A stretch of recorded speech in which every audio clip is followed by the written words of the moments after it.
If you keep taking those next micro steps, 6 months from now, you're not going to recognize that aspect of your life where it was. You're not going to believe where it was before. Because next thing you know, you're going to be in a pickleball league, or you're going to be playing Happy Birthday on the piano, or you're going to be on the jiu-jitsu mat training twice a week. So I would just take that next micro step that you could do in 10 seconds. This is Lead with Culture. I'm Kate Volman, and this is a different type of episode. This is an episode where we dive in a little bit more about the creative process and personal and professional development. So I was joined by Joe Ciccarone, who is a district sales manager. He is also a black belt in Brazilian Jiu-Jitsu, which is amazing. And he's also the host of Built Not Born podcast.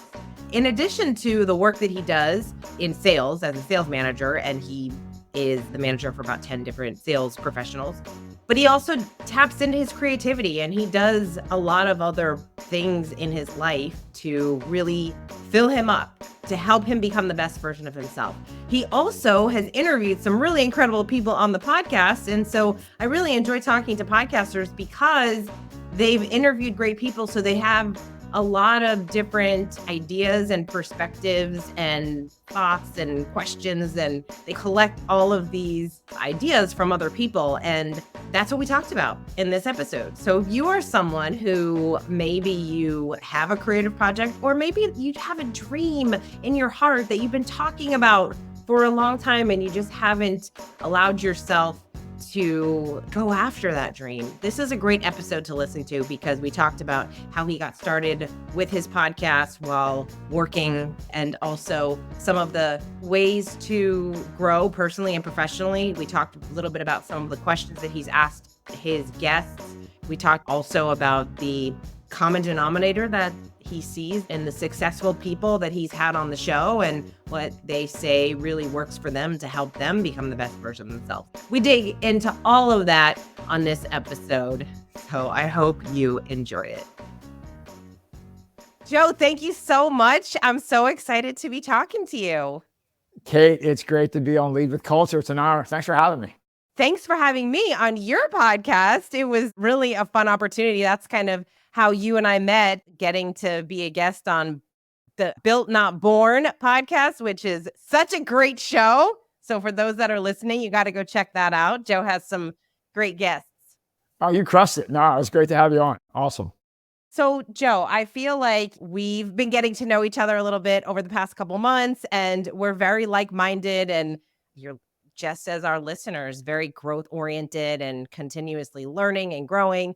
And we were talking about, okay, what should we really focus on with this episode to make sure that the listeners get a lot of value out of it? And why don't you start? Because there's a lot of different directions we could go, because you're in sales. You're also a very creative person. You also are a very athletic person. So why don't you give people a little overview of who is Joe?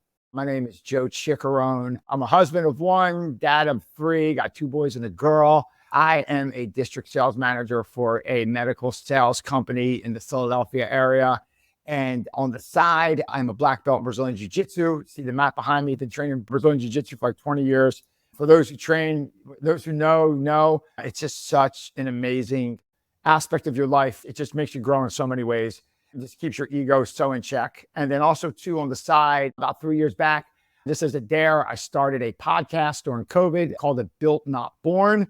And next thing you know, I got 140 episodes with guests like Kate Volman, Seth Godin, Guy Kawasaki, Jay Papazon, The One Thing. I had NFL general managers that won Super Bowls, U.S. Special Forces operators. It's crazy. Having a podcast and, kind of focusing on it and working it. And it's an experiment at best, and iterating and slowly getting better, and just taking a page out of your book. I mean, just doing something creative and just doing little things each day, little iterations. Like 3 years later, next thing you know, you're talking to Seth Godin for an hour. And you're like, I can't believe I'm talking to Seth Godin for an hour.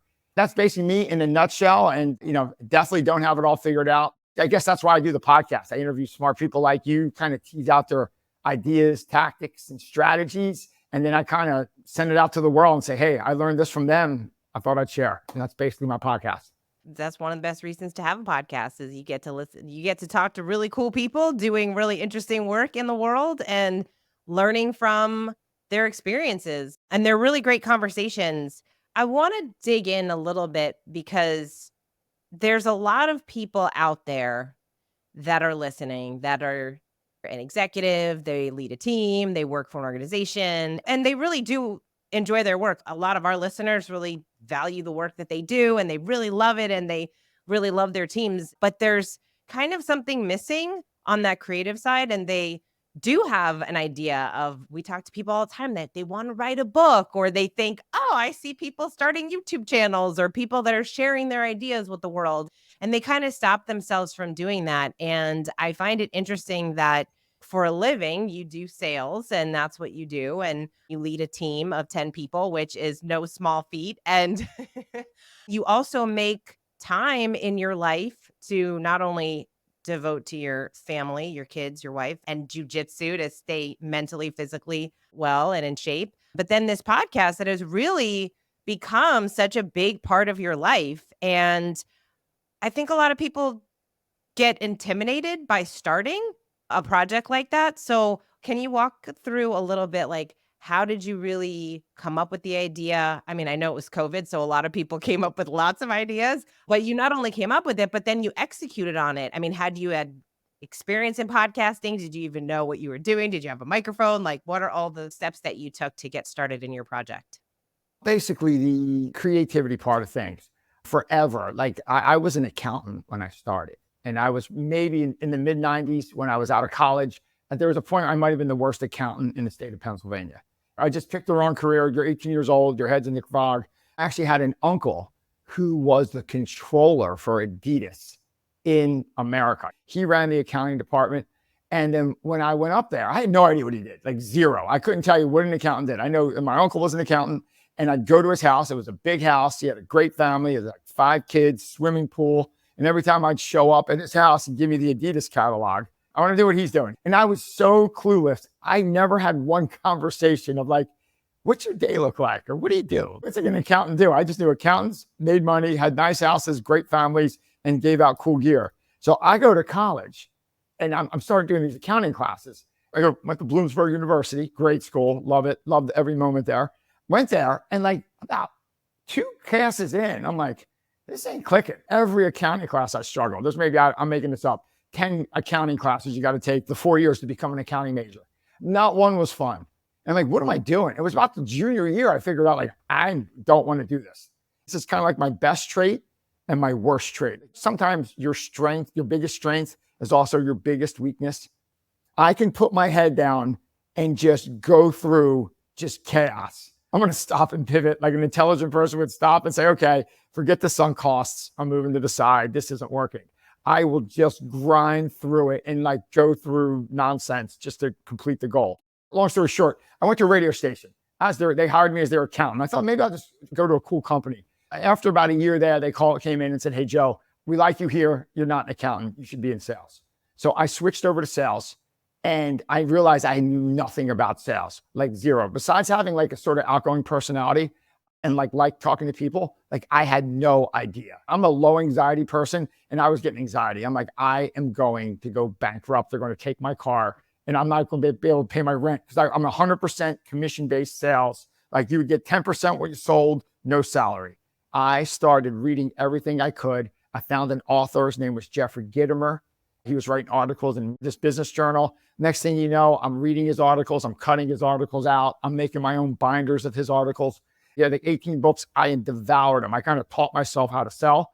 And then from that point, I developed like a mindset where I'm just always trying to read. The books became like now webinars and courses. I'm always trying to take a course like 2-3 times a year. I'll buy a $400 course and just take it and just see what I can learn and try to pull it into my professional or daily life. So I've been like a lifelong learner probably since I left college. So I'm a way better student now. But how I get into the podcast, I maybe have 200 articles out. And I'm like, you know what scares me?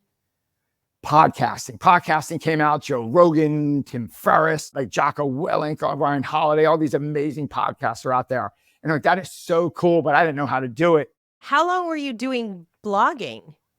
I probably started a blog back in like 2014, 2015. I wasn't prolific. I might have done one every 2 weeks. I took off a year or two. I maybe had like 200 posts. What were you blogging about?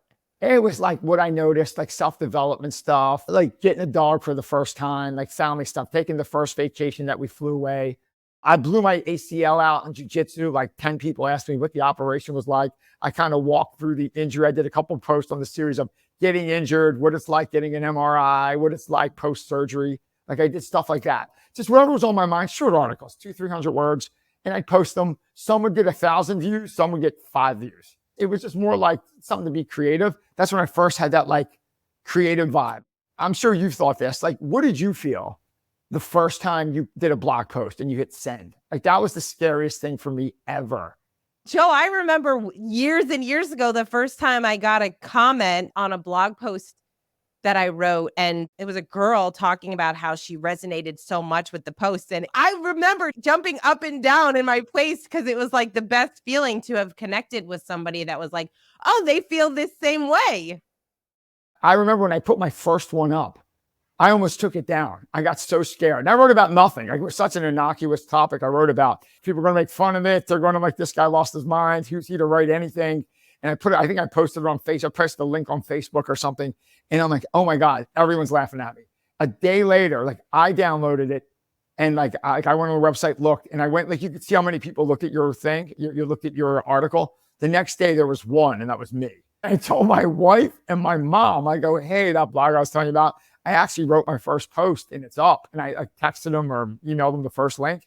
And then like 24 hours later, I looked again of like who watched, who looked at it, like how many people. And then it was 2. They're not going to make fun of you. You're going to get ignored in the beginning, right? Their creativity, like 99.99% for a while, you're just going to get ignored because the world is so busy and noisy. I find it interesting that you were just open to sharing just your experiences. That to me feels like you can't go wrong if all you're doing is sharing your experiences. It's just you and how you handled a situation or dealt with something or how you interpret something that you went through or read or saw or discovered. And so you can't really go wrong with that. One that definitely got some traffic. We have a little poodle. She's like about a year old. She's awesome. Everyone loves her. But like a couple of years back, we were not dog owners. And we were looking for dogs during COVID. And the dogs were going like this. And we wanted a little dog for our daughter who was like 8 years old at the time. And we looked at like 40 dogs and all 40 went over like 6 months. And then we found this lab that was 100 pounds, that was like 6 years old. Maybe the owner died or got sick or something like that. So we went to foster it and we had no idea what we were doing. Zero. And we brought the dog in and we didn't realize it had anxiety. Every time there were fireworks, it flipped out. We just weren't the right owners for that dog. And we literally had the dog, we counted for 68 hours. We had to give it back to the place where we got it. And since it was adopted immediately after we brought it back, but like we called the rescue place, we're just not the right owners. It was twice the size of my daughter. Like every time my daughter tried to walk it, it was like she's trying to walk like a horse. It would literally knock her over. So I wrote an article on it.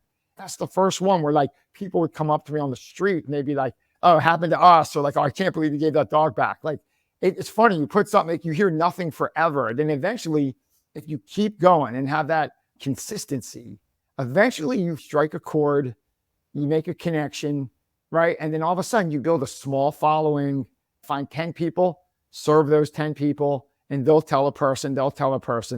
And then like you mentioned about the podcast. So Seth does that course over COVID. He said, I'll teach you how to podcast. And I saw that. I got nervous because I knew, wow, the only reason why I wasn't doing it, one, I was afraid. My excuse was, I don't know how. And he showed you need nothing. You need a laptop and a wired microphone. That's all I got. I got nothing but a MacBook Air and a wired microphone. I try to keep it real simple. If I make it complicated, like fancy gets broken in my world. I keep things like real simple. Long story short, he showed you how to do it and we got the podcast up. But then now, like I'll post something now, we can go into the thousands, which is cool. And it took 3 years though. And again, we're still microscopically small, but like it went from 0 to like, what else can I do that like 2,000 people would interact with? That's awesome. And I'm sure you've learned a lot about yourself. Talk a little bit about how starting the podcast helped you get better at sales. It's so humbling, the podcast, because one, like, You can compare your second episode to Joe Rogan, Tim Ferriss, Jocko Willink, Ryan Holiday, Malcolm Gladwell. And you're like, I'm horrendous. It's like a kid in middle school comparing themselves to LeBron. Like, I shouldn't even be on the court shooting hoops. Like, it's not even close. But when you do it, you learn, like, I've become such better at asking questions. You realize everyone doesn't think the way you think. Everyone does not believe what you believe. Everyone doesn't want what you want. Everyone's goal isn't your goal. And that's great because they can have wildly successful lives doing things completely different than you did. And it's amazing hearing perspectives. We're like, you know what? I'm not sure I agree with that, but wow, look at their success. There's so many ways to get there. You know what I mean? If you're going to Philadelphia to Florida, you could fly, you could drive. If you're rich, you could take your helicopter. And each one will get you there. And not one's wrong or right. It's like, what are you trying to accomplish? What are you trying to do? Where are you going? Why are you going? It gives you empathy and perspective, be able to look through someone else's eyes and say, wow, they look at the world completely different than I do. And that's okay because they're wildly successful. They live a great life. They're doing great things. And I do my best to implement one or two things out of each episode. I try to implement into my life, either my work or personal life. Some of them are just like life-changing, like some of the ideas they share.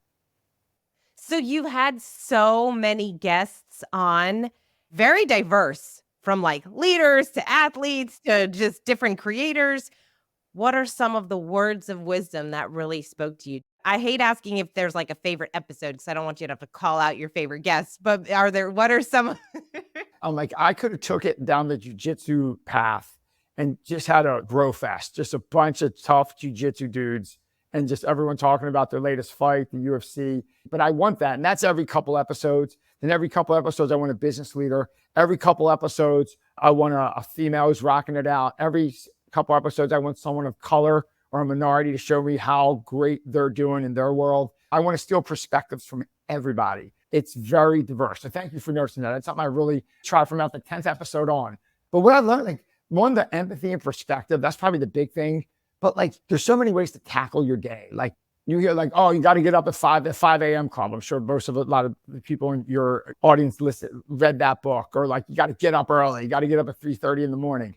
There's wildly successful people on my podcast that have best-selling books that meet with billionaires that sleep in, that work late. They love working at midnight, 1, 2, 3 in the morning.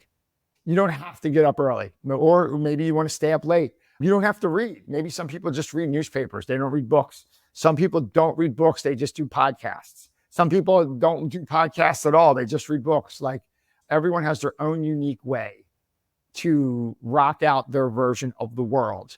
And I think you got to figure out who you are, what do you want to accomplish, and what you're willing to pay to get there. What you're willing to pay to get there. I find that to be so interesting. Like you, I got into personal development very young. I was listening to Tony Robbins CDs and doing the courses and learning about all that stuff. And it's almost like confirmation bias, right? Like you hear, oh, you have to wake up at 5 a.m. and you have to have this morning routine. You have to do all these things. And it's even worse now because now we're fed. If you watch one video about waking up at 5 in the morning, now you're seeing 20 and you now believe, oh, I have to do these things. But there really is something to be said about how do you do your best work? And it could look very different than somebody else. And you don't have to. That's why I got rid of have to or need to or should in my vocabulary when I'm talking to people, because I don't know what's best for them. I don't know if they should read more books. Like in my life, I know it's made a big impact, but for them, it might be something very different. And so I think that's really interesting that you have talked to so many people and noticing that, yes, there's a common thread, but they also kind of figured out their own way. What are some of the common pieces of advice or things that you have seen throughout everyone? As much as there are some differences, like these are the things that everybody says. Awesome. First off, like, it goes to that great Socrates quote, know thyself. Like you have to know yourself. Like you can't try to be somebody else. What works for you and your family and your wife or husband or kids or boyfriend, girlfriend, you got to know what works for you. So knowing thyself, it starts there. But like a couple common things you see people do that are very successful. One is they stay in shape mentally and physically. Everyone's workout routine's different. Like, oh, you got to do jujitsu, you got to do yoga, you got to do kettlebells, whatever. There's a million ways to stay in shape. I like to bike, hike, whatever it is. You have to do something and move. I can't think of any guest I had that doesn't have some sort of exercise routine. And they're all over the place, from crazy to moderate to something they do every day, to marathon runners, to like they just like to go to the gym in the morning, run on the treadmill. They keep themselves physically fit, also too mentally fit. They're always learning, and the learning's different. Some are audible books, some are taking courses, some are reading books, some are talking to really smart people all the time. They do mastermind groups where they link up and maybe they have a weekly call with a mentor, they have a coach. They're always learning mentally. They're always staying strong physically. There are two things there. And then also two, they carve time out for what's important. Because if, like Seth would always say, like, if you wait for like everything to be calm and, oh, I'm going to have some space before you do something, you'll never do it.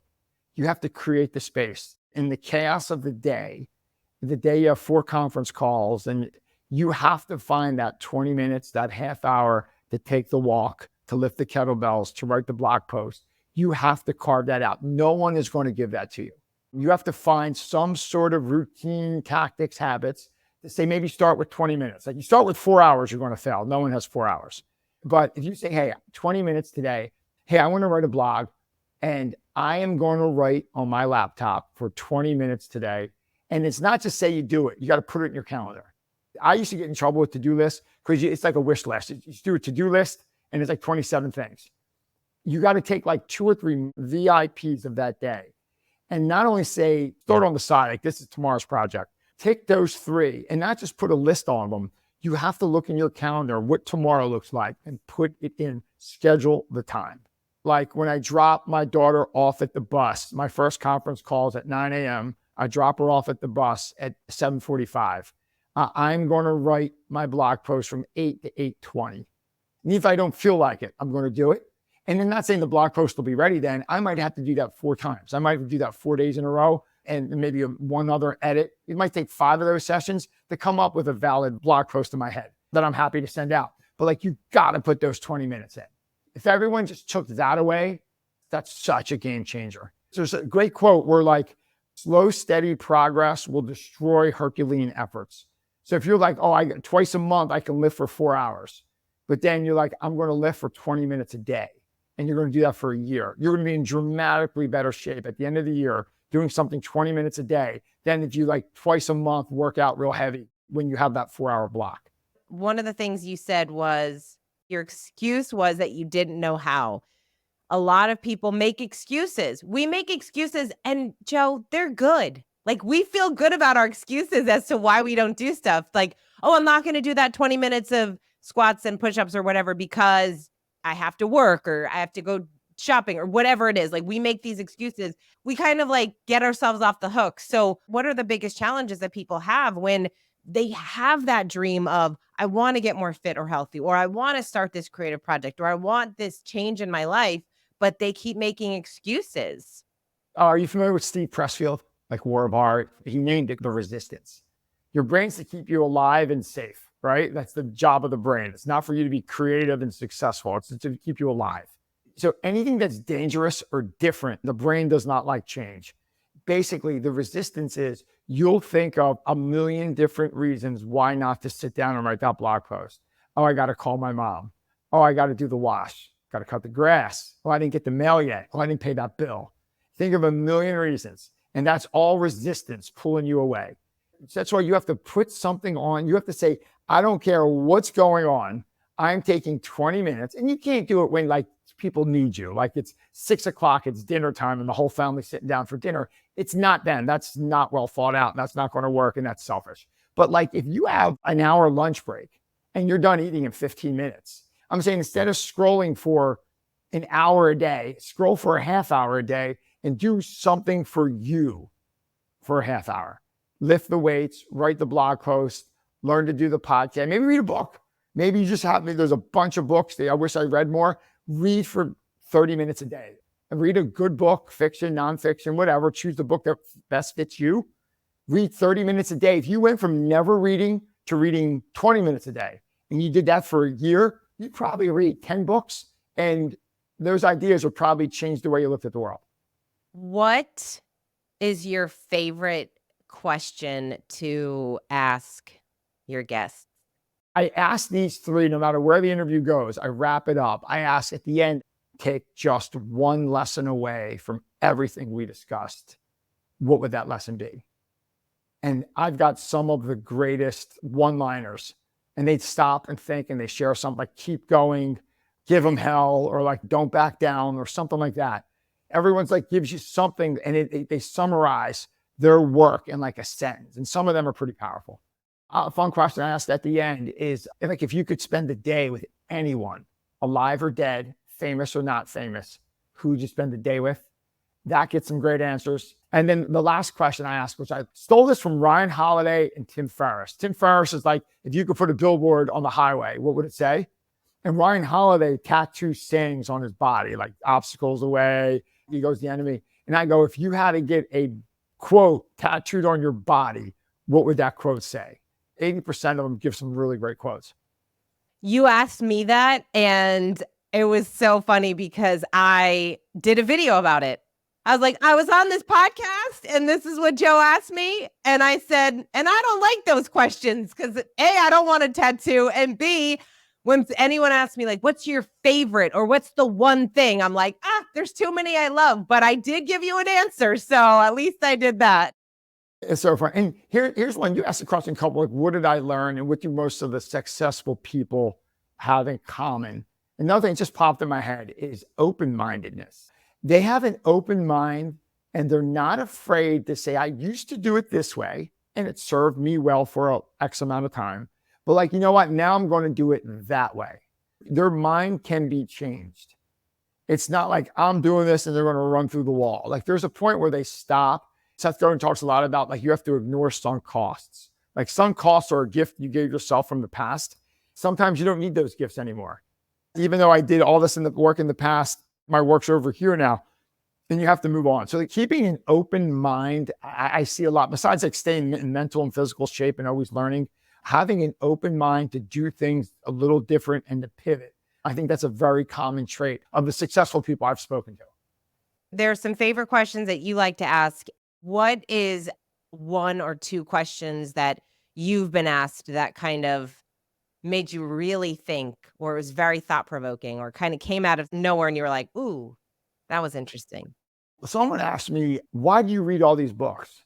Someone mentioned that they weren't a reader. And I go, did you read this, you read that? They go, why would you read those books? Just go live your life. And then that stopped me for a second. And I'm like, why would you spend time in the corner by yourself when you can go out taking a walk with your wife, go for a bike ride, go make more money at work, go play with your kids? Why would you read? Why would you spend time doing that? That was one of the first times like, wow, not everyone thinks the way I think.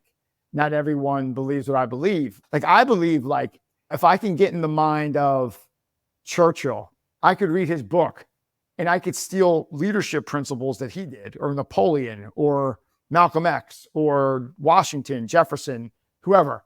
I could read their book and steal something from them, right? And put that into my life. Yeah. So like, I think personal experience is a very slow way to level up your life. I think when you steal best practices and ideas from the most successful people that ever lived and tease them and make them yours, I think you speed the success curve. It's like being in a community of high achievers. You're going to go further when the river's flowing and you jump in the river and you're flowing. Like you're just going to go further just being in that river because you're with those like-minded people. I think that's what books and courses give you. It makes sense. And it's funny because as you're talking, it reminds me of this quote that I just read the other day. And it says, a reader lives 1,000 lives before he dies. The man who never reads lives only one. You're able to find mentorship in the people that you really appreciate and that are putting things out into the world, because those that write books or have a podcast or write articles, you get to know their mind. And I think that's almost more important. It's like, how are they thinking? How are they approaching situations? It's one thing to be able to learn tactical ideas around how people grow a business or how people do something, step 1, 2, 3. It's another to really understand, oh, this person thinks differently. They ask different questions.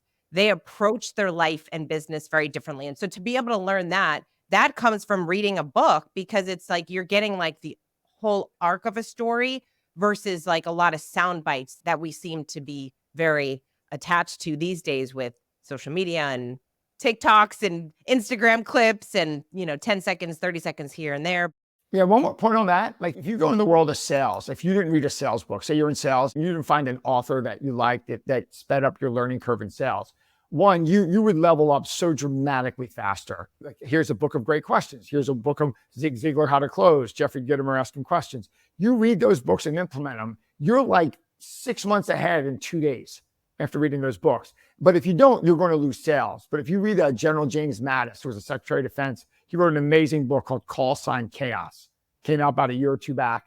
He says that if you're a commander and don't expose yourself to the knowledge of history, of the battles that came before you, and read about those battles, you're going to fill body bags instead of losing sales, because you're going to make the mistakes they made 100 years ago. If you read like Andrew Roberts, who I was lucky enough to get a guest on the show, who wrote a biography on Churchill and a biography on Napoleon, if you just read those two books, you would know, like, don't invade Russia. Like, bad idea. Everyone who does it over the last 1,000 years, it doesn't work. All right, you don't want to invade Russia. If you expose yourself to that, and if you read, they're the benefits of reading. You kind of tease ideas, best practices of people who came before you. I know a lot of people listening, they have stacks of books that they want to read, or they're thinking, I want to read more, but what do you read? Because you go on Amazon, it's very overwhelming. There's so many books, so many different things that I could be reading. So over the past couple years, what are one or two books that really stand out to you? Maybe it's those books that you even go back to time and time again because they're so good. This one here, I love this one from Seth Godin, What to Do When It's Your Turn and It's Always Your Turn. That's amazing. It's just a book on creativity, and it's kind of like your book. It just tells you why you should put yourself out there, why you deserve to put yourself out there, even if no one pays attention to you, the benefits it does to share it with the world and how you become a better person. And I think that book's great. Jeffrey Gitomer's book, The Sales Bible, has kind of made me a salesperson. It's not going to win a Pulitzer Prize, but it's just packed of like dozens and dozens of solid tactics that you could read and implement in your field. And Ryan Holiday's The Obstacle is the Way, and his book, The Daily Stoic, are just two books that really hit home. The Obstacle is the Way, I kind of found him when I blew my knee out training jiu-jitsu. And I read that probably 3 times during the rehab process. I mean, granted, it was just like an ACL injury, like a million people went through it. I was just at a time where like it kind of affected my work. I had young kids. I couldn't pick them up. I couldn't drive for a while. Like it really threw a wrench into our little family for like a month or two. When I blew my knee out, I had to get it fixed and have post-surgery. Like it was rough on my wife, rough on the kids. It was like 60 days of chaos. And that book was really good to like get you through. Ryan Holiday is such a great writer. He has just written so many books, and all of them are so good. Yeah, there's one other book from Seth. It's probably the smallest one, and it's one that's probably come up the most on the show that people brought up, called The Dip. And it's basically like whatever new project you take on, no matter how excited you are, podcasting, blog, becoming a parent, owning a dog, playing the piano, whatever you got in front of you, it's going to start off with a lot of excitement. And then after a while, it's going to get hard. Everything worthwhile gets hard. And he calls that the dip. And how you handle the dip. Either people quit or they gut through the dip to get back, bring it to the next level, make it part of their life. And he has a book that shows you how to get through the hard part. So you just don't start 1,000 things and stop as soon as it gets hard, because everything gets hard at some point. I often wonder how many journals, computers, notepads, napkins are just like floating around in the world with tons and tons of ideas, because it's really easy to come up with ideas, not as easy to execute on those ideas and then to actually follow through. In fact, with podcasting, I don't know if you know this stat now. I'm sure I'm not going to get this totally right, but it was something like 80 or 90% of podcasts have only uploaded like 10 or less episodes. It's a sea of like 5 podcasts and done, or 8 podcasts and done, like you said. Because you start off like, I want to do this. You get the first one's fun. I think the course I took with Seth said the first 3 are fun. You better have an idea on the 4th one. You know what I mean? The first one's like, here we are. And like, hey, next episode, we're going to talk about this. Then you talk about this. Then you have the other idea. But I like the 4th one. You got to have some sort of concept or some sort of game plan, right? Because it gets hard after like the fourth or fifth one. So, Joe, you're awesome. And I just appreciate how you approach life. And you're such a positive person. And your podcast is amazing. So, people need to check out Joe's podcast, Built Not Born, because you just have really interesting conversations. You ask great questions. For those people that are listening and they're thinking, yes, I have this dream, I have this idea, this creative project that I have been thinking about, talking about, dreaming about for years, and I just am making a lot of excuses.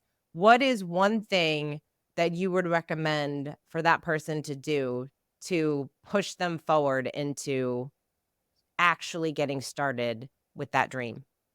I would ask that person, whatever it is, and it's going to be individual. Everyone's going to have their own individual thing what they're holding off on, playing pickleball, piano, guitar, learning Spanish, whatever it is, taking jujitsu. What's the micro next step? The simplest. If it's like, I want to learn to play pickleball, Google pickleball courts in my area, or Google pickleball coaches in my area, right? And like reach out to that coach to set an appointment. You want to learn to play the piano lessons near me. What's the next micro minimal step you can take where it's not overwhelming, but you just want to get some momentum, because you got to get some momentum going, right? It can't be like, I got to climb the mountain to get any momentum. You want to take the next micro step. From there, I challenge you, what's the next micro step? Maybe it's like, then I'm going to visit the jiu-jitsu school, or I'm going to drive to the pickleball instructor's court or whatever, their center where they teach. And if you keep taking those next micro steps, 6 months from now, you're not going to recognize that aspect of your life where it was. You're not going to believe where it was before. Because next thing you know, you're going to be in a pickleball league, or you're going to be playing Happy Birthday on the piano, or you're going to be on the jiu-jitsu mat training twice a week. So I would just take that next micro step that you could do in 10 seconds. The next right thing. I love that. All right, Joe, thank you so much for coming on the show. You are awesome. And I so appreciate you sharing all of this. I feel like this is such an inspiring episode to really just push people into thinking about life a little bit differently, which it's always a good thing to just think about what could we be doing in our lives to just grow personally and professionally. And there you have it. I hope that you found some value in this episode. Joe is really a wealth of knowledge, especially because he himself has done so much personal development. And then just this idea of being able to talk to so many different people in different fields that have different interests. That's why podcasting is so great, is because we get to have conversations with people that may be in a completely different field or have completely different interests or think about life and business differently. I'm glad that we dug into some of the questions that he asks his guests, because questions change our lives. Great questions change our lives and they shift our perspective. So I hope you found value in this. And if you are thinking, yeah, I have a creative project, I have a dream that I really want to pursue that I'm not fully committing to, but now is the time, and maybe you just need a little bit of encouragement, you need a little bit of a support system, and maybe also a little bit of accountability. We would love to talk to you about what that would look like for you with a coach, investing in a coach. If you've never invested in a coach, now it is a game changer when it comes to your business and your life. We see it every single day with the clients that we work with. So if you're interested in discovering what that might look like for you to invest in a coach, then we would love for you to go check out floydcoaching.com. And someone on our team will get back to you and we'll have that conversation, see if it's the right fit for you at the right times to pursue your dreams and help you become the best version of yourself. Thank you again for listening. We so appreciate you. And until next time, lead with culture.